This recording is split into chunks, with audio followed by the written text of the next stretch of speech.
Arun Arun hi uncle. ಅರೇ ರೀತಿ ನೀನೇನಮ್ಮ ಇಲ್ಲಿ? ಯಾಕೆ ಅಂಕಲ್ ಹೀಗೆ ಕೇಳ್ತಾ ಇದ್ದೀರಾ?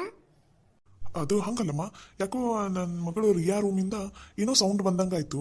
ಅದಕ್ಕೋಸ್ಕರ ಯಾರಿದ್ದಾರೆ ಏನು ಅಂತ ನೋಡ್ಕೊಂಡು ಹೋದ್ರಾಯ್ತಂತ ಬಂದೆ. ಯಾರೂ ಕಾಣಿಸ್ಲಿಲ್ಲ, ಅದಕ್ಕೆ ಅರುಣ್ ಅಂತ ಕರೆದೆ. ಆದರೆ ನೀನು ಈ ಕಡೆಯಿಂದ ಬರ್ತಾ ಇದೆಯಲ್ಲ, ನೀನೇನಾದರೂ ರೂಮ್ ಒಳಗಡೆ ಹೋಗಿದ್ಯಾ? ಅಯ್ಯಯ್ಯೋ, ಚಿಚೆ ಇಲ್ಲ ಅಂಕಲ್, ನಾನು ಯಾಕೆ ರೂಮ್ ಒಳಗಡೆ ಹೋಗಲಿ?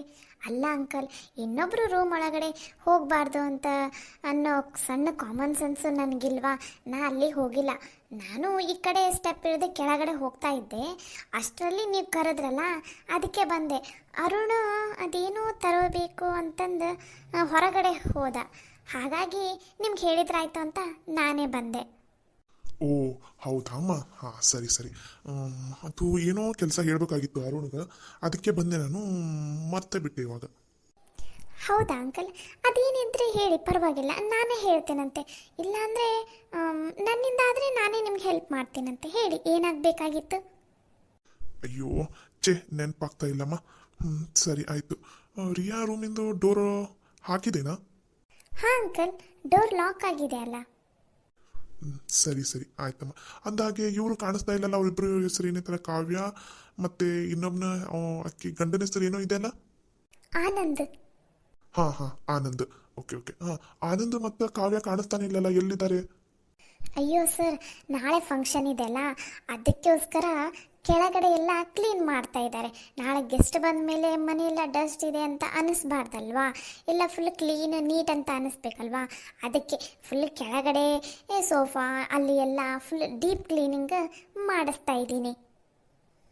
ಯಾಕಂದರೆ ಗೆಸ್ಟ್ ಬಂದಾಗ ರೂಮು, ಮನೆ, ಆಮೇಲೆ ಹಾಲೆಲ್ಲ ಫುಲ್ ಕ್ಲೀನ್ ನೀಟ್ ಅಂತ ಅನ್ನಿಸ್ಬೇಕಲ್ವಾ? ಅದಕ್ಕೋಸ್ಕರ. Okay okay, good good. ಹಾಂ, ಈ ಥರನೇ ಕರೆಕ್ಟಾಗಿ ಕೆಲಸ ಮಾಡ್ಸಮ್ಮ. ಎಲ್ಲೂ ಏನೂ ಡಸ್ಟ್ ಇರಬಾರ್ದು, ಫುಲ್ ನೀಟ್ ಆ್ಯಂಡ್ ಕ್ಲೀನ್ ಇರಬೇಕು. ಓಕೆನಾ? Okay uncle, sure. ನೀವೇನು ತಲೆ ಕೆಡಿಸ್ಕೋಬೇಡಿ. ಅಂದ ಹಾಗೆ ಆಂಟಿ ಕಾಣಿಸ್ತಾ ಇಲ್ವಲ್ಲ, ಎಲ್ಲಿದ್ದಾರೆ? ಅವಳು ಊಟ ಮಾಡಿದ್ಲಲ್ಲ, ನಿದ್ದೆ ಬಂದಿರ್ಬೋದು, ಅದಕ್ಕೋಸ್ಕರ ಮಲಗಿದ್ದಾಳೆ. ಓ ಹೌದಾ? ಹಾಗಾದರೆ ಅಂಕಲ್, ನೀವು ಒಂದು ಸ್ವಲ್ಪ ಹೊತ್ತು ರೆಸ್ಟ್ ಮಾಡಿ. ಮಧ್ಯಾಹ್ನ ಒಂದು ಸ್ವಲ್ಪ ರೆಸ್ಟ್ ಮಾಡಿದರೆ ಬಾಡಿಗೆ ಇನ್ನೂ ಎನರ್ಜಿ ಬರುತ್ತೆ. ಸೊ ನೀವು ಈವ್ನಿಂಗಿಂದ ಇನ್ನೂ ಚೆನ್ನಾಗಿ ಕೆಲಸ ಮಾಡ್ಬೋದು. ಇಲ್ಲಮ್ಮ, ಮನೆಯಲ್ಲಿ ಮಗಳು ಮತ್ತು ಅಳಿಯ ಇಬ್ಬರು ಇಲ್ಲಲ್ಲ. ಮನೆ ತುಂಬ ಕೆಲಸದವರು ಅಲ್ಲೆಲ್ಲ ಕೆಲಸ ಮಾಡ್ತಾ ಇದ್ದಾರಲ್ಲ, ಹಾಗಾಗಿ ಈ ಟೈಮ್ನಲ್ಲಿ ನಿದ್ದೆ ಬರೋದಿಲ್ಲ. ಇಲ್ಲ, ನಾ ಮಲ್ಕೋದಿಲ್ಲ. ಒಂದು ಸ್ವಲ್ಪ ಕೆಳಗಡೆ ಎಲ್ಲ ಹೇಗೆ ಮಾಡ್ತಾ ಇದ್ದಾರೆ ಕೆಲಸ, ಏನು ಎತ್ತ ಅಂತ ಹೋಗಿ ನಾನು ನೋಡಿ ಬರ್ತೀನಿ. ಅಯ್ಯೋ ದೇವ್ರಿ, ಇವರೇನಾದರೂ ಕೆಳಗಡೆ ಹೋದ್ರೆ ಕಾವ್ಯ ಮತ್ತು ಆನಂದಲ್ಲಿಲ್ಲ ಅಂತ ಹೇಳ್ಬಿಡ್ತಾರೆ. ಅಯ್ಯೋ, ಇವ್ರನ್ನ ಹೇಗಾದರೂ ಮಾಡಿ ತಡಿಬೇಕಲ್ಲಪ್ಪ. ಏನು ಮಾಡೋದು ಇವಾಗ? ಅಯ್ಯೋ, ಇವರು ಇಲ್ಲಿಂದ ಎಸ್ಕೇಪ್ ಆಗಬೇಕು, ಬಟ್ ಕೆಳಗಡೆನೂ ಹೋಗಬಾರ್ದು. ಅದು ಹಿಂಗೆ ಅಂದರೆ ಏನು ಮಾಡೋದು? Excuse me uncle. ಹೇಳಮ್ಮ. ಅದು ಅಂಕಲ್, ಮನೆಯಲ್ಲಿ ಫಂಕ್ಷನ್ ನಾಳೆನೇ ಅಲ್ವಾ ಇರೋದು? ಹಾಂ ಅಮ್ಮ, ನಾಳೆ ಈವ್ನಿಂಗಿಂದ ಗೆಸ್ಟ್ ಎಲ್ಲ ಬರೋದಕ್ಕೆ ಸ್ಟಾರ್ಟ್ ಆಗುತ್ತೆ. ಏನು ಅಂಕಲ್, ನೀವು ನಾಳೆನೇ ಮನೆಗೆ ಗೆಸ್ಟ್ ಎಲ್ಲ ಬರ್ತಾ ಇದ್ದಾರೆ.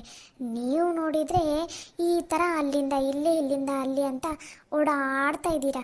ಈ ಥರ ಓಡಾಡ್ತಾ ಇದ್ದರೆ ನಿಮ್ಮ ಗ್ಲ್ಯಾಮರ್ ಎಲ್ಲ ಇಳಿದು ನೀವು ನಾಡಿದ ಫಂಕ್ಷನಲ್ಲಿ ನೀವು ಹೈಲೈಟೇ ಆಗೋದಿಲ್ಲ. ಒಂಥರ ಕೆಟ್ಟದಾಗಿ ಕಾಣಿಸ್ಕೊಂಡ್ಬಿಡ್ತೀರ. ಅದಕ್ಕೆ ಅಂಕಲ್, ಹೋಗಿ ರೆಸ್ಟ್ ಮಾಡಿ. ಹಾಗೆ ಮುಖಕ್ಕೆ ಒಂದು ಸ್ವಲ್ಪ ಅದಿದು ಫೇಶಿಯಲು, ಆಮೇಲೆ ಹೇರ್ಸ್ಗೆಲ್ಲ ಒಂದು ಸ್ವಲ್ಪ ಹೇರ್ ಸ್ಪಾ ಮಾಡಿಸಿ, ಕಲರ್ ಎಲ್ಲ ಮಾಡಿಸಿ ಚೆನ್ನಾಗಿ ರೆಡಿಯಾಗಿ ಅಂಕಲ್. ನೀವು ನೋಡಿದರೆ ಒಳ್ಳೆ ಏಜ್ ಆಗಿರೋ ಅಜ್ಜನ ಥರ ಕಾಣಿಸ್ತಾ ಇದ್ದೀರಾ ಇವಾಗ. ಏನಮ್ಮ, ಏನು ಹೇಳ್ತಾ ಇದೀಯಾ ನೀನು? ಮೊನ್ನೆ ತಾನೇ ನೀವು ಇಷ್ಟು ಚೆನ್ನಾಗಿ ಕಾಣಿಸ್ತಾ ಇದ್ದೀರಾ, ಇಷ್ಟು ಹೆಂಗ್ ಥರ ಕಾಣಿಸ್ತಾ ಇದ್ದೀರಾ ಅಂತ ಹೇಳಿದ್ಯಾ, ಇವಾಗ ನೋಡಿದರೆ ಹೀಗಂತ ಇದೆಯಾ? ಅಂಕಲ್, ನೀವು 2 ಡೇಸಿಂದ ಚೆನ್ನಾಗಿ ನಿದ್ದೆ ಮಾಡಿಲ್ಲ ತಾನೇ? ಏನೋ ಕೆಲಸ ಇದೆ, ಅದು ಇದೆ, ಇದು ಇದೆ ಅಂತ ನೈಟೆಲ್ಲ ಹಾಗೆ ಓಡಾಡ್ತಾನೆ ಇದ್ರಿ, ಹೌದು ತಾನೇ? ಅರೆ ಹೌದಮ್ಮ, ಇದು ನಿಮ್ಗೆ ಹೆಂಗೆ ಗೊತ್ತಾಯ್ತು? ಅಯ್ಯೋ ಅಂಕಲ್, ನನಗೆ ಕಣ್ಣು ನೋಡಿದ್ರೇ ಗೊತ್ತಾಗುತ್ತೆ. ನಿಮ್ಮ ಕಣ್ಣು ಹತ್ರ ನೋಡಿ, ಅಲ್ಲಿ ಎಷ್ಟೊಂದು ಡಾರ್ಕ್ ಸರ್ಕಲ್ಸ್ ಆಗಿದೆ ಗೊತ್ತಾ? ಅಯ್ಯೋ, ಫುಲ್ಲು ಫೇಸೇ ನಿಮ್ಮದು ನೋಡೋದಕ್ಕಾಗ್ತಾ ಇಲ್ಲ, ಆ ಥರ ಆಗಿದೆ.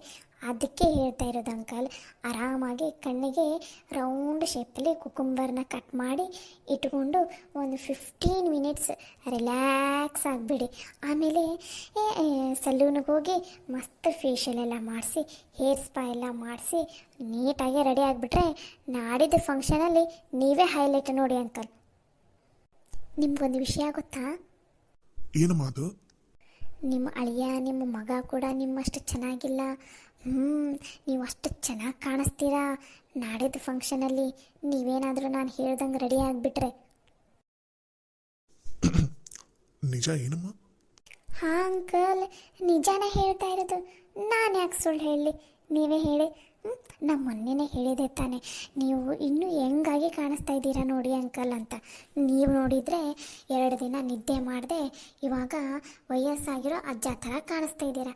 ಅದಕ್ಕೆ ಹೇಳ್ತಾ ಇರೋದು, ಹೋಗಿ ಒಂದು ½ ಆರಾಮಾಗಿ ನಿದ್ದೆ ಮಾಡಿರಿ, ಕಣ್ಣಿಗೆ ಕುಕುಂಬರ್ ಇಟ್ಕೊಂಡು ಆರಾಮ್ ರಿಲ್ಯಾಕ್ಸ್ ಮಾಡಿ. ಹಾಗೆ ಈವ್ನಿಂಗ್ ಒಂದು ಸ್ವಲ್ಪ ಲೈಟಾಗಿ ಫೇಶಿಯಲ್ ಮಾಡಿಸಿ, ಹೇರ್ ಸ್ಪಾ ಎಲ್ಲ ಮಾಡಿಸ್ಬಿಡಿ. ಫಂಕ್ಷನಲ್ಲಿ ನೀವೇ ತುಂಬ ಚೆನ್ನಾಗಿ ಕಾಣಿಸ್ತೀರಾ. ಆಮೇಲೆ ಎಲ್ಲರೂ ಬಂದವರು ಫುಲ್ಲು ಶಾಕ್ ಆಗಿಬಿಡ್ತಾರೆ ನಿಮ್ಮನ್ನು ನೋಡಿ, ಗೊತ್ತಾ? ಸರಿ ಆಯ್ತಮ್ಮ, ಹಾಗೆ ಮಾಡ್ತೀನಿ. ಇವಾಗ ಹೋಗಿ ಮೊದಲು 1 ಅವರ್ ಆರಾಮಾಗಿ ನಿದ್ದೆ ಮಾಡಿ ರೆಸ್ಟ್ ಮಾಡಿಬಿಡ್ತೀನಿ. ಆದರೆ ಈ ಕೆಲಸದವರೆಲ್ಲ ಏನು ಮಾಡ್ತಾಯಿದ್ದಾರೆ ಏನು ಅನ್ನೋದನ್ನು ನೋಡಬೇಕಲ್ಲ. ಅಯ್ಯೋ ಅಂಕಲ್, ನೀವು ಅದ್ರ ಬಗ್ಗೆ ಎಲ್ಲ ಯಾಕೆ ತಲೆ ಕೆಡ್ಸ್ಕೊತೀರಾ? ನಾನಿದ್ದೀನಿ ತಾನೇ, ನಾನು ಎಲ್ಲನೂ ನೋಡ್ಕೋತೀನಿ. ಯಾಕೆ ನನ್ನ ಮೇಲೆ ನಂಬಿಕೆ ಇಲ್ವಾ ನಿಮಗೆ? ಅಯ್ಯೋ, ನಂಬಿಕೆ ಇದೆಮ್ಮ. ಮತ್ತೆ ನೀವು ಆರಾಮಾಗಿ ಹೋಗಿ ರೆಸ್ಟ್ ಮಾಡಿ ಅಂಕಲ್, ಇಲ್ಲಿದೆಲ್ಲ ನಾನು ನೋಡ್ಕೋತೀನಂತೆ. ಸರಿ ಆಯ್ತಮ್ಮ, ಹಾಗೆ ಮಾಡ್ತೀನಿ. ಮೊದಲು ಹೋಗಿ ರೂಮಿಗೆ ಹೋಗಿ 1 ಅವರ್ ರೆಸ್ಟ್ ಮಾಡ್ತೀನಿ. ಸರಿ. ಹಾಗೆ ಅರುಣ್ ಬಂದರೆ ನನಗೆ ಈವ್ನಿಂಗ್ ನನ್ನನ್ನು ಮೀಟ್ ಆಗು ಅಂತ ಹೇಳಮ್ಮ. Okay, sure uncle. ಹುಷಪ್ಪ ದೇವ್ರೆ, ಯಪ್ಪ, ಜೀವ ಬಾಯಿಗೆ ಬಂದಂಗಾಗಿತ್ತು. ಬಾ ದೇವ್ರೆ. ಇವಾಗ ಅವ್ರ ರೂಮಿಗೆ ಹೋದರು. ಅವ್ರು ಹೋದ ತಕ್ಷಣ ಸ್ಲೋ ಆಗಿ ಅವ್ರ ಡೋರನ್ನು ಲಾಕ್ ಮಾಡಿ ಇವ್ರಿಗೆ ಹೋಗಿ ಹೇಳಿ ಮೊದಲು ಇವರನ್ನು ರೂಮಿಂದ ಹೊರಗಡೆ ಕರ್ಕೊಂಬರ್ಬೇಕು. ಇಲ್ಲಾಂದ್ರೆ ಮತ್ತೆ ಯಾರಾದರೂ ಬಂದು ಮತ್ತೇನಾದರೂ ಎಡವಟ್ಟಾಗ್ಬಿಡುತ್ತೆ. ಯಪ್ಪ.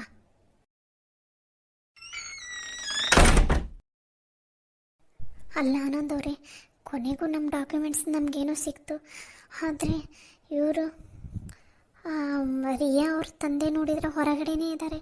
ಇವಾಗ ಹೆಂಗೆ ಹೊರಗಡೆ ಹೋಗೋದು? ಅವ್ರ ಕೈಯಲ್ಲಿ ಏನಾದರೂ ನಾವು ಇವಾಗ ಸಿಕ್ಕಾಕೊಂಡ್ಬಿಟ್ರೆ ಅಷ್ಟೇ ನಮ್ಮ ಕತೆ. ಇಷ್ಟು ದಿನ ನಾವು ಪಟ್ಟಿದ ಕಷ್ಟ ಎಲ್ಲ ವ್ಯರ್ಥನ ಆಗಿಬಿಡುತ್ತೆ. ಹ್ಞೂ ಬಾಸ್, ಇವಾಗ ಏನು ಮಾಡೋದು? ನನ್ನ ಕೈಕಾಲೆಲ್ಲ ನಡಗಾಗೊಂಡ್ಬಿಟ್ಟೈತಿ. ಹೌದು ಬಾಸ್, ಅವ್ರ ಜೊತೆ ಅವ್ರ ತಾಯಿ ಅಂತೀನಿ ನೋಡಿ, ಅವ್ರ ಮಗಳು ಅಳಿಯ ಎಲ್ಲರೂ ಬಂದುಬಿಟ್ರೆ ಇವಾಗ ಏನು ಮಾಡೋದು ಬಾಸ್? ಒಂದು ನಿಮಿಷ, ನೀವಿಬ್ಬರು ಒಮ್ಮಿಗೆ ಪ್ಯಾನಿಕ್ ಆಗೋದಕ್ಕೆ ಹೋಗಬೇಡಿ. ಒಂದು ಸ್ವಲ್ಪ ತಿಳಿ ನೋಡೋಣ ಏನಾಗುತ್ತೆ ಅಂತ. ಅವ್ರೇನಾದರೂ ಒಳಗಡೆ ಬಂದ್ರಂದ್ರೆ ಏನಾದರೂ ಮಾಡಿದ್ರಾಯ್ತು. ಇವಾಗ ರೀತಿ ಹೊರಗಡೆ ಇದ್ದಾಳಲ್ಲ, ಏನಾದರೂ ಮ್ಯಾನೇಜ್ ಮಾಡ್ಬೋದು ಅಂತ ಅನಿಸುತ್ತೆ. ಯಾವುದಕ್ಕೂ ಇನ್ನೊಂದು ನಿಮಿಷ ಸುಮ್ಮನೆ ಇರಿ, ವೇಟ್ ಮಾಡೋಣ. ಹಲೋ, ಎಲ್ಲರೂ ಇಲ್ಲೇ ಇದ್ದೀರಲ್ಲ, ಕೆಲಸ ಆಯಿತಾ? ಆನಂದ್, ನಾವು ಅಂದ್ಕೊಂಡಿದ್ದ ಫೈಲ್ ಸಿಕ್ತಾ? ರೀತಿ ನೀನೇನಿಲ್ಲಿ, ನಾವು ಅಂದ್ಕೊಂಡಿರೋ ಫೈಲ್ ಏನೋ ಸಿಕ್ಕಿದೆ. ಆದರೆ ಹೊರಗಡೆನೇ ಇದ್ದಾರಲ್ಲ ಅವರು, ರಿಯಾ ಅವ್ರ ತಂದೆ. ಅವರನ್ನು ಹೆಂಗೆ ಮ್ಯಾನೇಜ್ ಮಾಡೋದು, ಏನು ಮಾಡೋದು ಒಂದು ಗೊತ್ತಾಗ್ತಾನೇ ಇಲ್ಲ. ನಾವೆಲ್ಲಿ ಸಿಕ್ಕಾಕೊಂಡ್ಬಿಡ್ತೀವೋ ಏನಂತ ಭಯ ಆಗ್ತಾ ಇದೆ. ನೀನು ಹೊರಗಡೆ ಏನಾದರೂ ಮ್ಯಾನೇಜ್ ಮಾಡ್ತೀಯ ಅಂದರೆ ನೀನು ಒಳಗಡೆನೇ ಬಂದುಬಿಟ್ಟಿದೆಯಲ್ಲ. ಮೊದಲು ಎಲ್ಲರೂ ಇಲ್ಲಿ ನಿಂತ್ಕೊಂಡು ಮಾತಾಡೋದನ್ನು ಬಿಡಿ. ನಾನು ಅವ್ರನ್ನ ಹಿಂಗೆ ಮ್ಯಾನೇಜ್ ಮಾಡಿ ರೂಮಿಗೆ ಕಳಿಸಿದ್ದೀನಿ. ಅವ್ರ ರೂಮನ್ನು ಕೂಡ ಲಾಕ್ ಮಾಡಿದ್ದೀನಿ. ಮೊದಲು ಇಲ್ಲಿಂದ ನಾವು ಹೊರಗಡೆ ಹೋಗೋಣ, ಆಮೇಲೆ ಮಾತಾಡಿದ್ರಾಯ್ತು. ಆನಂದ್, ನಿನ್ನ ಕೈಯಲ್ಲಿರೋ ಆ ಫೈಲನ್ನು ಮೊದಲು ಹೋಗಿ ನಾವಿದ್ದೀವಲ್ಲ ರೂಮಲ್ಲಿ, ಅಲ್ಲಿ ಹೋಗಿಟ್ಟು ಬ್ಯಾಗಲ್ಲಿಟ್ಟು ಜಿಪ್ ಹಾಕಿ ಬಂದುಬಿಡು, ಸರಿನಾ? ಸರಿ ಸರಿ, ಮೊದಲೆಲ್ಲರೂ ಹೊರಗಡೆ ನಡೀರಿ. ನಾ ಫೈಲ್ ಇಟ್ಟು ಬರ್ತೀನಿ, ಆಮೇಲೆ ಮಾತಾಡಿದ್ರಾಯ್ತು. ನಡೀರಿ.